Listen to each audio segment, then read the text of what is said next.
Metropolitano ir potenciāls, ka viņi varētu vienkārši sabradāt Arsenalu. Ar emocijām pārbraukt pāri Londonas Arsenalu, kurš šobrīd ir, zini kā ievainots kareivis, vai kā tas maratonists, kuram visi viņam jau slēdzās ārā, viņš mēģina pāri tai līnijai tikt, bet vai nu viņš tiks, vai arī nokritīs pirms līnijas, un tad jau tur vairs nevar neviens palīdzēt un iesaistīties. No Arsenala ar sezonas beigām ir izpūtuši gaisu. Atletico saprotu, ka viņiem jācīnās Champions Līgā. Spānijā viņi, tā kā tu jau minēji, saprot, kur viņi atrodas. Šobrīd tie kausi ir pilnīgi citādāki. Svarkaus, jā. Jā, jo Arsenal nav neviena kausa. Bet joprojām viņi tur to stāstu par Griezmannu došanos projām ar trofeju dzīvi. Man liekas, tas ir kaut kas, ko arī Simeone vēlas, un man liekas, Griezmanns jau... Es gribu, lai viņi izcīna. Es reāli gribu, lai viņi izcīna.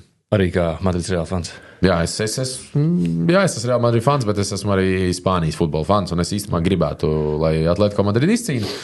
It sevišķi ņemot vērā, ka ir viņi no Madrids, pro Spānija.